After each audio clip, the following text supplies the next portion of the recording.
Hello everybody, bonjour tout le monde. Welcome back to Games and Gutenberg Sundays, where we are continuing Arsène Lupin versus Herlock Sholmes by Maurice Leblanc. This book is available at gutenberg.org. Chapter 4, Light in the Darkness. However well-tempered a man's character may be, and Herlock Sholmes is one of those men over whom ill fortune has little or no hold, there are circumstances wherein the most courageous combatant feels the necessity of marshalling his forces before risking the chances of a battle. "I shall take a vacation today," said Sholmes. "And what shall I do?" asked Wilson. "You, Wilson? Let me see. You can buy some underwear and linen to replenish our wardrobe while I take a rest." "Very well, Sholmes. I will watch while you sleep." Wilson uttered these words with all the importance of a sentinel on guard at the outpost, and therefore exposed to the greatest danger. His chest was expanded, his muscles were tense. Assuming a shrewd look, he scrutinized, officially, the little room in which they had fixed their abode. "Very well, Wilson, you can watch. I shall occupy myself in the preparation of a line of attack more appropriate to the methods of the enemy we are called upon to meet. You see, Wilson, we have been deceived in this fellow Lupin. My opinion is that we must commence at the very beginning of this affair." "And even before that, if possible. But have we sufficient time?" 9 days, dear boy. That is 5 too many." The Englishman spent the entire afternoon in smoking and sleeping. He did not enter upon his new plan of attack until the following day. Then he said, "Wilson, I'm ready. Let us attack the enemy." "Lead on, Macduff!"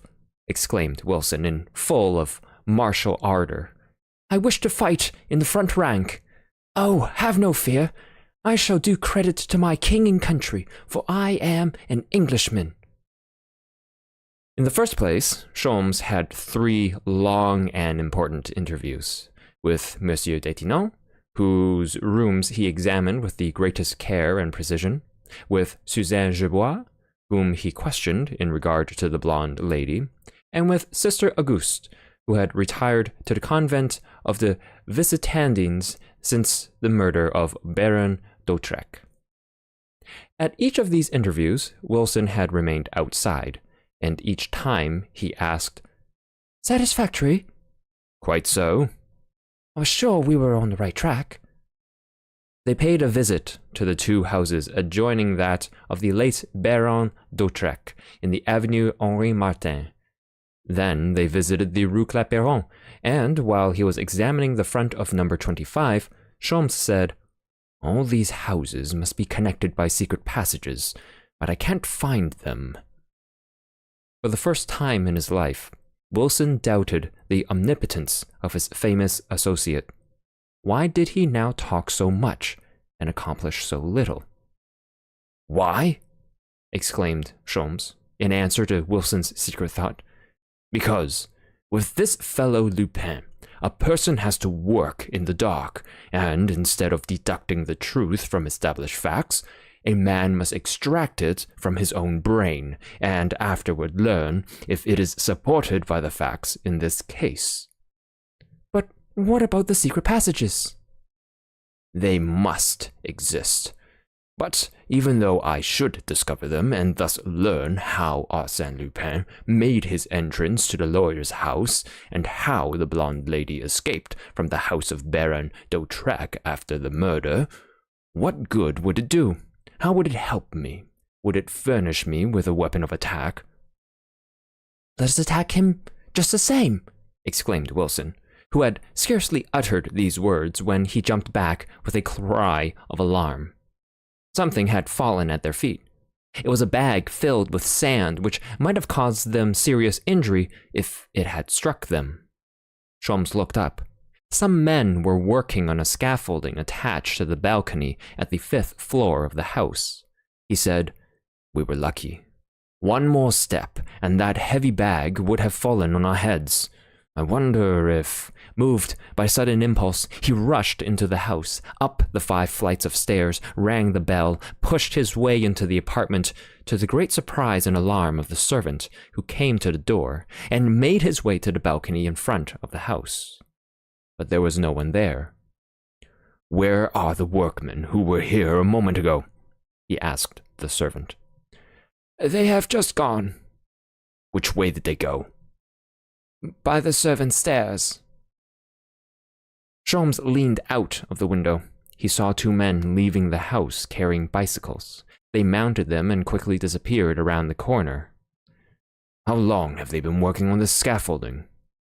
"Those men? Only since this morning. It's their first day." Sholmes returned to the street and joined Wilson. Together, they returned to the hotel, and thus the second day ended in a mournful silence. On the following day, their program was almost similar. They sat together on a bench in the Avenue Henri Martin, much to Wilson's disgust, who did not find it amusing to spend long hours watching the house in which the tragedy had occurred. "What do you expect, Sholmes? That Arsène Lupin will walk out of the house?" "No." "That the blonde lady will make her appearance?" "No." "What then?" "I am looking for something to occur. Some slight incident that will furnish me with a clue to work on." "And if it does not occur?" "Then I must, myself, create the spark that will set fire to the powder." A solitary incident, and that of a disagreeable nature, broke the monotony of the forenoon. A gentleman was riding along the avenue when his horse suddenly turned aside in such a manner that it ran against the bench on which they were sitting, and struck Sholmes a slight blow on the shoulder. "Ha!" exclaimed Sholmes. "A little more and I would have had a broken shoulder." The gentleman struggled with his horse. The Englishman drew his revolver and pointed it, but Wilson seized his arm and said, "Don't be foolish. What are you going to do, kill the man?" "Leave me alone, Wilson, let go." During the brief struggle between Sholmes and Wilson, the stranger rode away. "Now you can't shoot," said Wilson, triumphantly, when the horseman was at some distance. "Wilson, you're an idiot. Don't you understand that the man is an accomplice of Arsène Lupin?" Sholmes was trembling from rage. Wilson stammered pitifully. "What? That man? An accomplice?" "Yes, the same as the workman who tried to drop the bag of sand on us yesterday." "It can't be possible." "Possible or not, there was only one way to prove it." By killing the man?" "No, by killing the horse. If you hadn't grabbed my arm, I should have captured one of Lupin's accomplices. Now, do you understand the folly of your act?" Throughout the afternoon, both men were morose.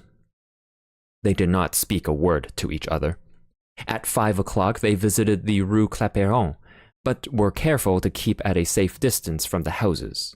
However, 3 young men who were passing through the street, arm in arm, singing, ran against Sholmes and Wilson and refused to let them pass. Sholmes, who was in an ill humor, contested the right of way with them.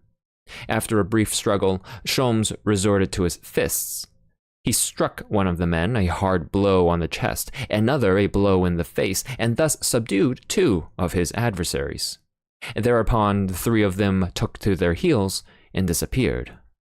"Ah!" exclaimed Sholmes. "That does me good. I needed a little exercise." But Wilson was leaning against the wall. Sholmes said, "What's the matter, old chap? You're quite pale." Wilson pointed to his left arm, which hung inert, and stammered, I don't know what it is. My arm pains me." "Very much? Is it serious?" "Yes, I am afraid so." He tried to raise his arm, but it was helpless. Sholmes felt it gently at first, then in a rougher way, to see how badly it was hurt, he said. He concluded that Wilson was really hurt, so he led him to a neighboring pharmacy, where a closer examination revealed the fact that the arm was broken, and that Wilson was a candidate for the hospital. In the meantime, they bared his arm and applied some remedies to ease his suffering. "Come, old chap, cheer up," said Sholmes, who was holding Wilson's arm. "In 5 or 6 weeks, you will be all right again, but I will pay them back, the rascals, especially Lupin, for this is his work. No doubt of that. I swear to you, if ever—" He stopped suddenly, dropped the arm, which caused Wilson such an access of pain that he almost fainted, and, striking his forehead, Sholmes said, "Wilson, I have an idea. You know, I have one occasionally." He stood for a moment, silent, with staring eyes, and then muttered in short, sharp phrases, "Yes, that's it. That will explain all. Right at my feet. And I didn't see it. Ah, parbleu. I should have thought of it before. Wilson, I shall have good news for you." Abruptly leaving his old friend, Sholmes ran into the street and went directly to the house known as number 25. On one of the stones, to the right of the door, he read this inscription: Destange, architect, 1875. There was a similar inscription on the house numbered 23. Of course, there was nothing unusual in that, but what might be read on the houses in the Avenue Henri Martin? A carriage was passing. He engaged it and directed the driver to take him to number 134 Avenue Henri Martin. He was roused to a high pitch of excitement. He stood up in the carriage and urged the horse to greater speed. He offered extra pourboire to the driver. Quicker! Quicker! How great was his anxiety as he turned from the Rue de la Pompe. He had caught a glimpse of the truth at last. On one of the stones of the late Baron's house he read the words, Destange, architect, 1874, and a similar inscription appeared on the 2 adjoining houses. The reaction was such that he settled down in the seats of the carriage, trembling from joy. At last, a tiny ray of light had penetrated the dark shadows which encompassed these mysterious crimes. In the vast somber forest wherein 1,000 pathways crossed and recrossed, he had discovered the first clue to the track followed by the enemy. He entered a branch post office and obtained telephonic connection with the Château de Crozon. The Countess answered the telephone call. "Hello, is that you, madame?" "Monsieur Sholmes, isn't it? Everything going all right?"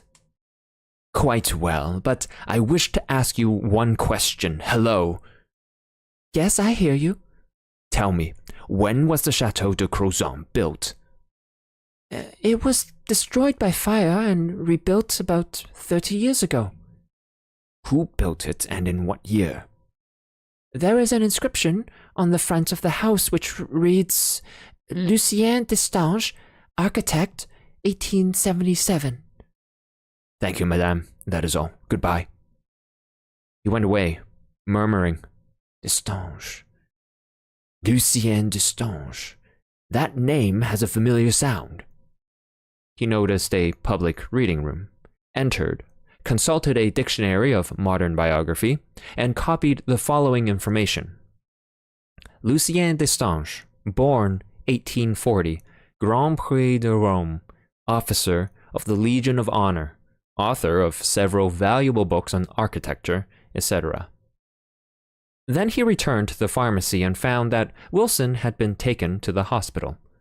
There, Sholmes found him with his arm in splints and shivering from fever. "Victory! Victory!" cried Sholmes. "I hold one end of the thread." "Of what thread?" "The one that leads to victory. I shall now be walking on solid ground, where there will be footprints, clues." "Cigarette ashes?" asked Wilson, whose curiosity had overcome his pain. And many other things. Just think, Wilson. I have found the mysterious link which unites the different adventures in which the blonde lady played a part. Why did Lupin select those 3 select houses for the scenes of his exploits? Yes, why? Because those 3 houses were built by the same architect. That was an easy problem, eh? Of course, but who would have thought of it? No one but you. And who, except I, knows that the same architect, by the use of analogous plans, has rendered it possible for a person to execute 3 distinct acts, which, though miraculous in appearance, are, in reality, quite simple and easy. That was a stroke of good luck. And it was time, dear boy, as I was becoming very impatient. You know, this is our 4th day. Out of 10.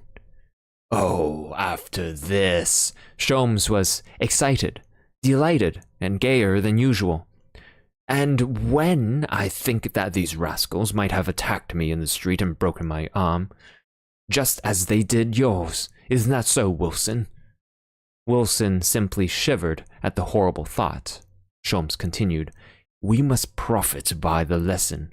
I can see, Wilson, that we were wrong to try and fight Lupin in the open, and leave ourselves exposed to his attacks. I can see it, and feel it too, in my broken arm, said Wilson. You have one consolation, Wilson. That is, that I escaped. Now, I must be doubly cautious. In an open fight, he will defeat me, but if I can work in the dark, unseen by him, I have the advantage, no matter how strong his forces may be. Ganimard might be of some assistance. Never.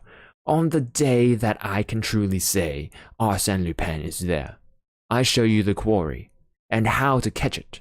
I shall go and see Ganimard at one of the 2 addresses that he gave me, his residence in the Rue Pergolese or at the Swiss Tavern in the Place du Châtelet. But until that time, I shall work alone. He approached the bed, placed his hand on Wilson's shoulder, on the sore one, of course, and said to him, Take care of yourself, old fellow. Henceforth, your role will be to keep 2 or 3 of Arsène Lupin's men busy watching here, in vain for my return to inquire about your health. It is a secret mission for you, eh? Yes, and I shall do my best to fulfill it conscientiously. Then you do not expect to come here any more? What for? Asked Sholmes. I don't know. Of course, I am getting on as well as possible. But Herlock, do me a last service. Give me a drink. A drink? Yes, I am dying of thirst, and with my fever... To be sure, directly. He made a pretense of getting some water, perceived a package of tobacco, lighted his pipe, and then, as if he had not heard his friend's request, he went away, whilst Wilson uttered a mute prayer for the inaccessible water.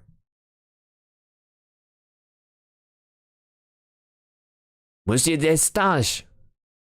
The servant eyed from head to foot the person to whom he had opened the door of the house, the magnificent house that stood at the corner of the Place Malesherbes and the Rue Montchanin, and at the sight of the man with grey hairs, badly shaved, dressed in a shabby black coat, with a body as ill-formed and ungracious as his face, he replied with the disdain which he thought the occasion warranted, Monsieur Destange may or may not be at home. That depends.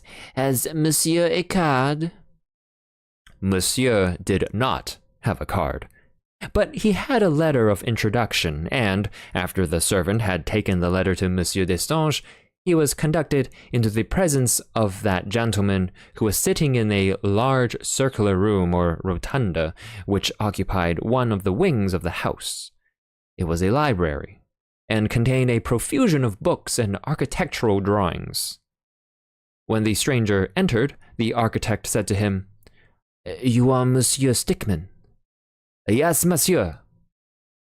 My secretary tells me that he is ill and has sent you to continue the general catalogue of the books which he commenced under my direction, and more particularly the catalogue of German books.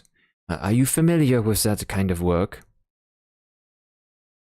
Yes, monsieur, quite so, he replied with a strong German accent. Under those circumstances, the bargain was soon concluded, and Monsieur Destange commenced work with his new secretary. Herlock Sholmes had gained access to the house. In order to escape the vigilance of Arsène Lupin and gain admittance to the house occupied by Lucien Destange and his daughter Clotilde, the famous detective had been compelled to resort to a number of stratagems and, under a variety of names, to ingratiate himself into the good graces and confidence of a number of persons. In short, to live, during 48 hours, a most complicated life. During that time, he had acquired the following information. Monsieur Destange, having retired from active business on account of his failing health, now lived amongst the many books he had accumulated on the subject of architecture. He derived infinite pleasure in viewing and handling those dusty old volumes. His daughter, Clotilde, was considered eccentric. She passed her time in another part of the house and never went out. Of course, Sholmes said to himself as he wrote in a register the titles of the books which Monsieur Destange dictated to him, all that is vague and incomplete, but it is quite a long step in advance. I shall surely solve one of these absorbing problems. Is Monsieur Destange associated with Arsène Lupin? Does he continue to see him? Are the papers relating to the construction of the three houses still in existence? Will those papers not furnish me with the location of other houses of similar construction which Arsène Lupin and his associates will plunder in the future?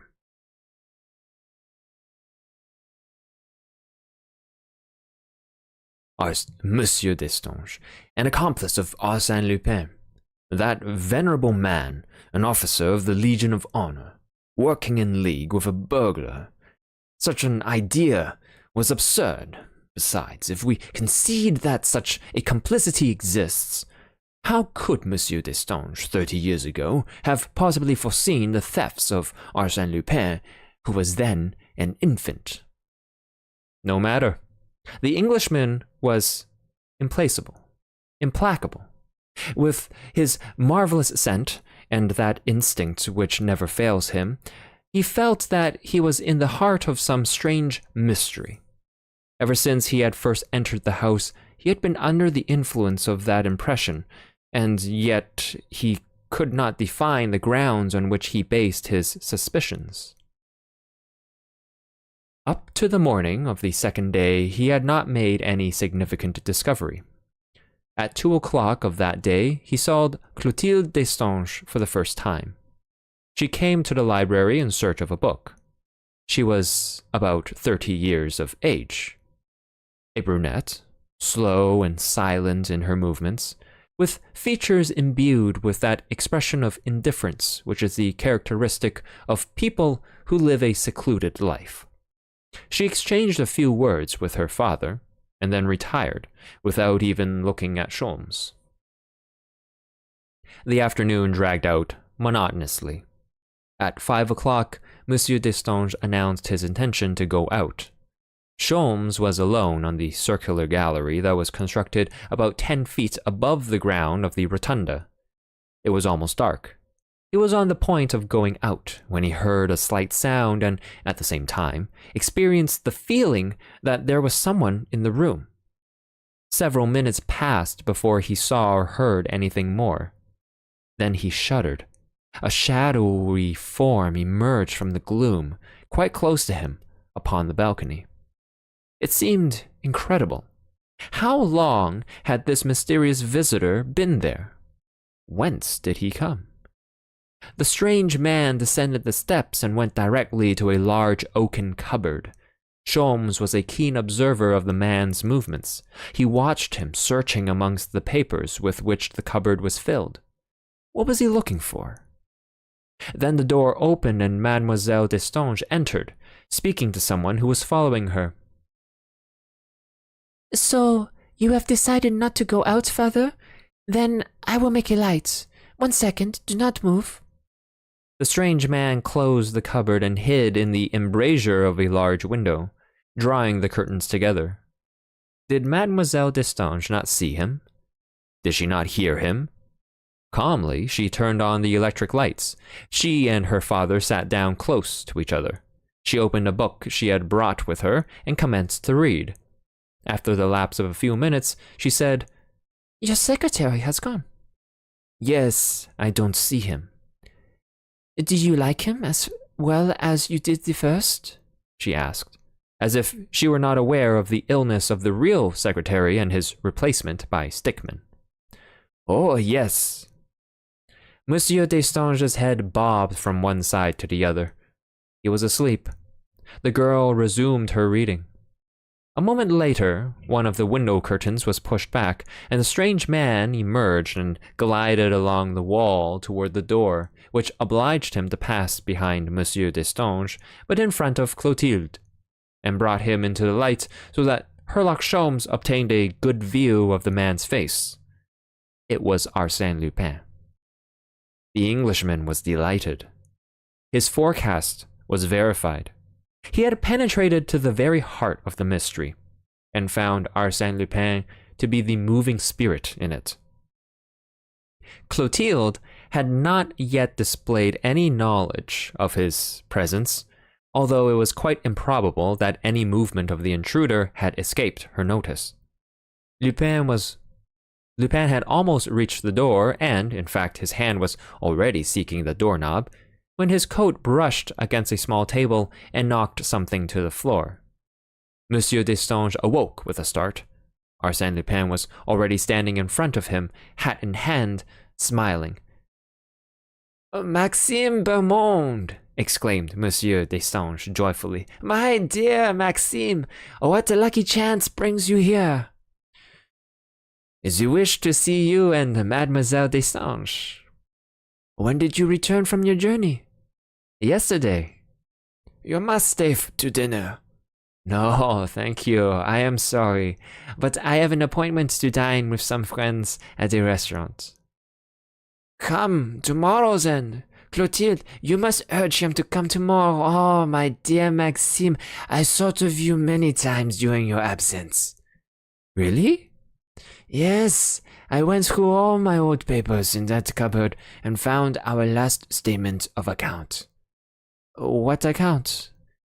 Relating to the Avenue Henri Martin. Ah, do you keep such papers? What for? Then the three of them left the room and continued their conversation in a small parlor which adjoined the library. Is it Lupin? Sholmes asked himself, in a sudden access of doubt. Certainly, from all appearances, it was he. And yet it was also someone else who resembled Arsène Lupin in certain respects, and who still maintained his own individuality, features, and color of hair. Sholmes could hear Lupin's voice in the adjoining room. He was relating some stories at which Monsieur Destange laughed heartily, and which even brought a smile to the lips of the melancholy Clotilde. And each of those smiles appeared to be the reward which Arsène Lupin was seeking, and which he was delighted to have secured. His success caused him to redouble his efforts, and insensibly, at the sound of that clear and happy voice, Clotilde's face brightened and lost that cold and listless expression which usually pervaded it. They love each other, thought Sholmes, but what the deuce can there be in common between Clotilde Destange and Maxime Bermond? Does she know that Maxime is none other than Arsène Lupin? Until 7 o'clock, Sholmes was an anxious listener, seeking to profit by the conversation. Then, with infinite precaution, He descended from the gallery, crept along the side of the room to the door in such a manner that the people in the adjoining room did not see him. When he reached the street, Sholmes satisfied himself that there was neither an automobile nor a cab waiting there. Then he slowly limped along the Boulevard Malesherbes. He turned into an adjacent street, donned the overcoat which he had carried on his arm, altered the shape of his hat, assumed an upright carriage, and, thus transformed, returned to a place whence he could watch the door of Monsieur Destange's house. In a few minutes, Arsène Lupin came out and proceeded to walk toward the center of Paris by way of the Rue de Constantinople and London. Herlock Sholmes followed at a distance of 100 paces.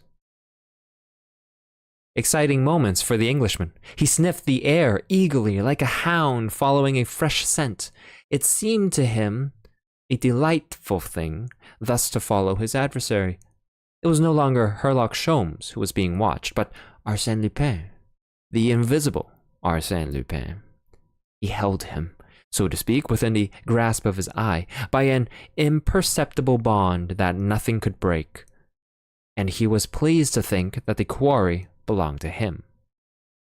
But he soon observed a suspicious circumstance.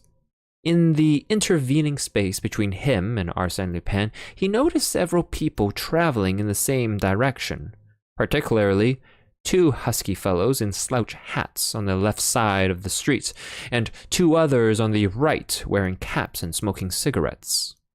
Of course, their presence in that vicinity may have been the result of chance, but Sholmes was more astonished when he observed that the 4 men stopped when Lupin entered a tobacco shop, and still more surprised when the 4 men started again after Lupin emerged from the shop, each keeping to his own side of the street. "Curse it," muttered Sholmes. "He is being followed."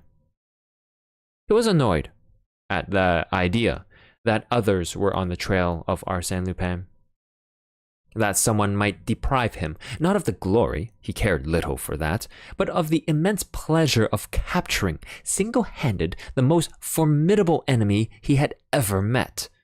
And he felt that he was not mistaken.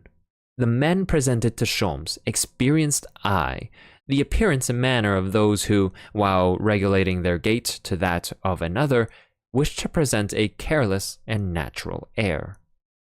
"Is this some of Ganimard's work?" muttered Sholmes. "Is he playing me false?" He felt inclined to speak to one of the men with a view of acting in concert with him, but as they were now approaching the boulevard, the crowd was becoming denser, and he was afraid he might lose sight of Lupin. So he quickened his pace, and turned into the boulevard just in time to see Lupin ascending the steps of the Hungarian restaurant at the corner of the Rue de Helder. The door of the restaurant was open, so that Sholmes, while sitting on a bench on the other side of the boulevard, could see Lupin take a seat at a table, luxuriously appointed and decorated with flowers, at which 3 gentlemen and 2 ladies of elegant appearance were already seated, and who extended to Lupin a hearty greeting. Sholmes now looked about for the 4 men and perceived them amongst a crowd of people who were listening to a gypsy orchestra that was playing in a neighboring cafe. It was a curious thing that they were paying no attention to Arsène Lupin, but seemed to be friendly with the people around them. One of them took a cigarette from his pocket and approached a gentleman who wore a frock coat and silk hat.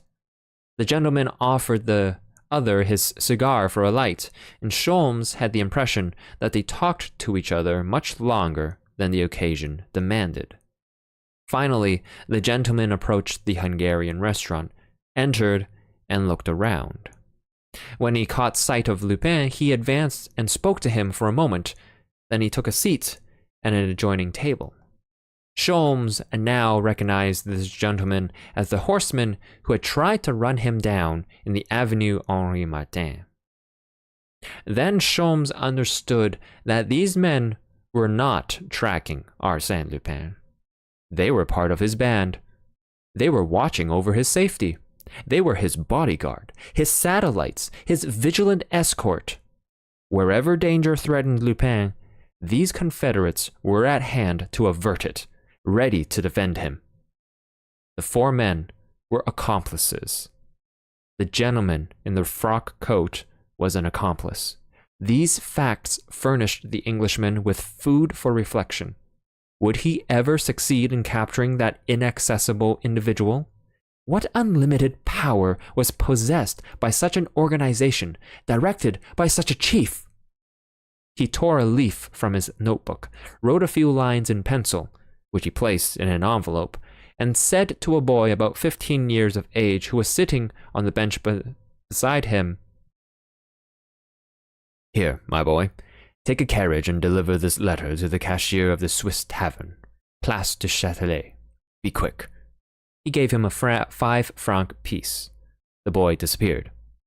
A half-hour passed away. The crowd had grown larger, and Sholmes perceived only at intervals the accomplices of Arsène Lupin. Then someone brushed against him and whispered in his ear. "Well, what is it, Monsieur Sholmes?" "Ah, it is you, Ganimard." "Yes, I received your note at the tavern. What's the matter?" "He is there." "What do you mean?" "There, in the restaurant. Lean to the right. Do you see him now?" "No." "He is pouring a glass of champagne for the lady." "That is not Lupin." "Yes, it is." "But I tell you, yet it may be. It looks a great deal like him," said Ganimard, naively. "And the others? Accomplices?" "No. The lady sitting beside him is Lady Cliveden. The other is the Duchess de Cleath. The gentleman sitting opposite Lupin is the Spanish ambassador to London." Ganimard took a step forward. Sholmes retained him. "Be prudent. You are alone." "So is he." "No. He has a number of men on the boulevard mounting guard, and inside the restaurant, that gentleman—" "And when I take Arsène Lupin by the collar and announce his name, I shall have the entire room on my side and all the waiters." "I should prefer to have a few policemen." "But, Monsieur Sholmes, we have no choice. We must catch him when we can." He was right. Sholmes knew it. It was better to take advantage of the opportunity and make the attempt.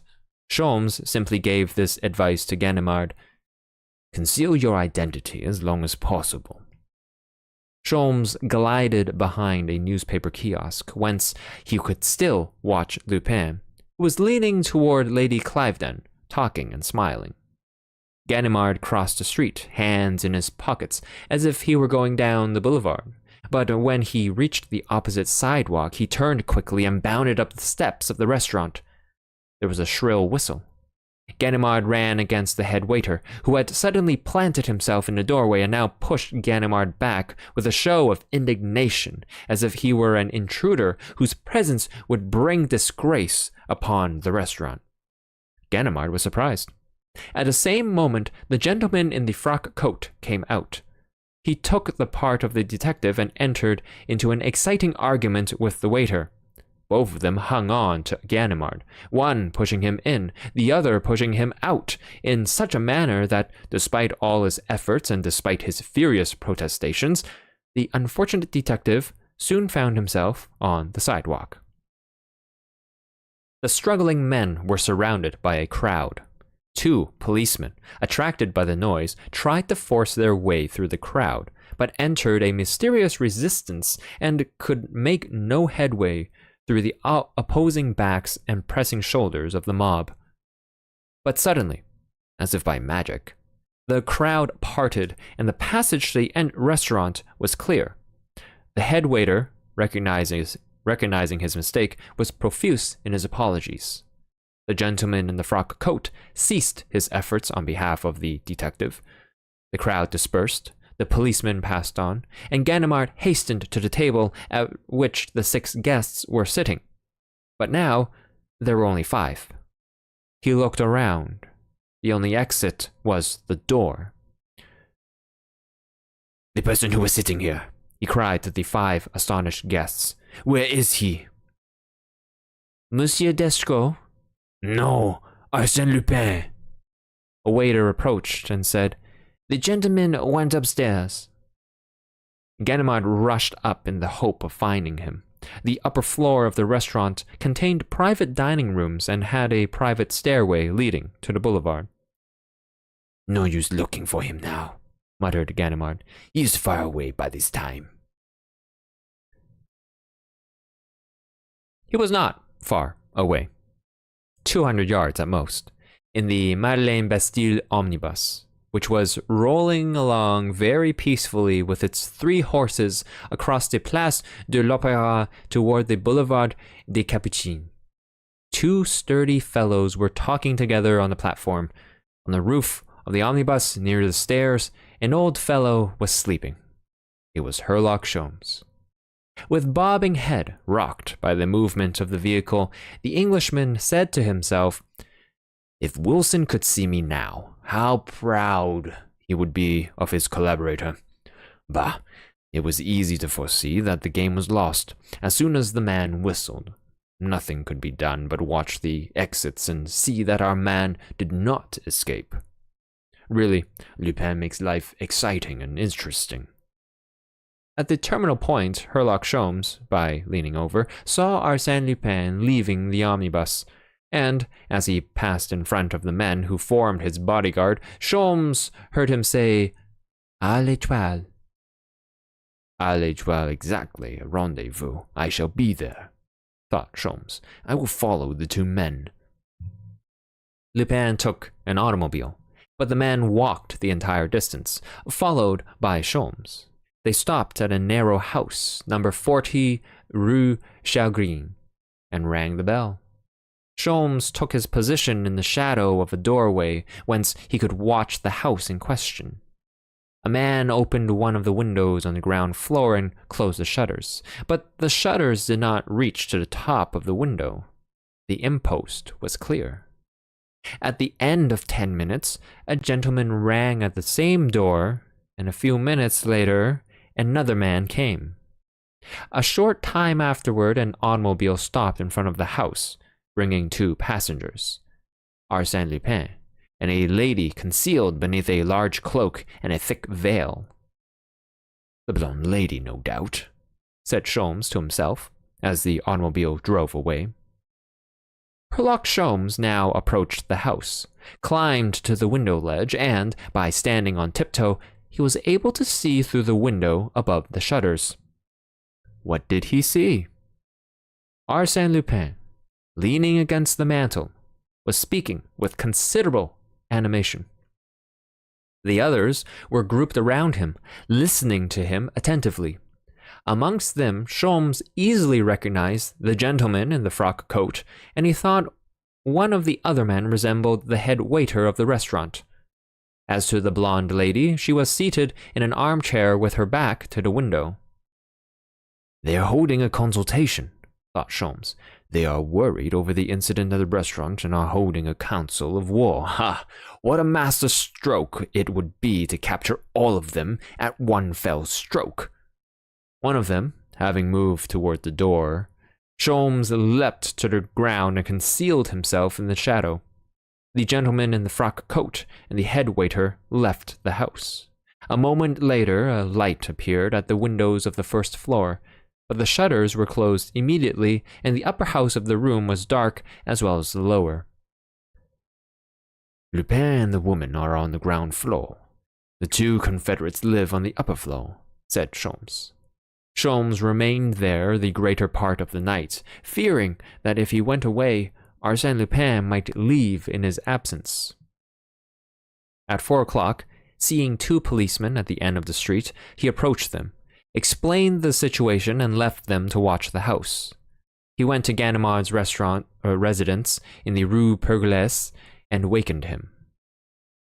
"I have him yet," said Sholmes. "Arsène Lupin?" "Yes."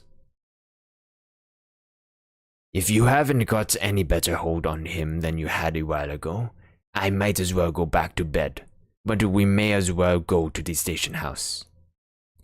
They went to the police station in the Rue Menil, and from there to the residence of the commissary, Monsieur de Cointre. Then, accompanied by half a dozen policemen, they went to the Rue Chalgrin. Anything new? Asked Sholmes, addressing the two policemen. Nothing. It was just breaking day when, after taking necessary measures to prevent escape, the commissary rang the bell and commenced to question the concierge. The woman was greatly frightened at this early morning invasion, and she trembled as she replied that there were no tenants on the ground floor. What? Not a tenant? Exclaimed Ganimard. No, but on the first floor there are two men named Leroux. They have furnished the apartment on the ground floor for some country relations. A gentleman and lady. Yes. Who came here last night? Perhaps, but I don't know. I was asleep. But I don't think so, for the key is here. They did not ask for it. With that key, the commissary opened the door of the ground floor apartment. It comprised only 2 rooms, and they were empty. Impossible, exclaimed Sholmes. I saw both of them in this room. I don't doubt your word, said the commissary, but they are not here now. Let us go to the first floor. They must be there. The first floor is occupied by 2 men named Leroux. We will examine the Monsieur Leroux. They all ascended the stairs and the commissary rang.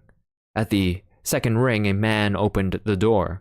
He was in his shirt sleeves. Sholmes recognized him as one of Lupin's bodyguard. The man assumed a furious air. What do you mean by making such a row at this hour of the morning, waking people up? But he stopped suddenly, astounded. God, forgive me. Really, gentlemen, I didn't notice who it was. Why, it is Monsieur de Cointre, and you, Monsieur Ganimard. What can I do for you? Ganimard burst into an uncontrollable fit of laughter, which caused him to bend double and turn black in the face. Oh, it is you, Leroux, he stammered. Oh, this is too funny. Leroux, an accomplice of Arsène Lupin. Oh, I shall die. And your brother, Leroux, where is he? Edmond, called the man. It is Ganimard who has come to visit us. Another man appeared, and at sight of him, Ganimard's mirth redoubled. Oh, I had no idea of this. Oh, my friends, you are in a bad fix now. Who would have ever suspected it? Turning to Sholmes, Ganimard introduced the man. Victor Leroux, a detective from our office, one of the best men in the Iron Brigade. Edmond Leroux, chief clerk in the anthropometric service. End of chapter 4, Light and Darkness, of Arsène Lupin versus Herlock Sholmes by Maurice Leblanc. This book is available at Gutenberg.org. Thank you for joining, and catch you next week on Gutenberg Sundays. Have a great rest of the day.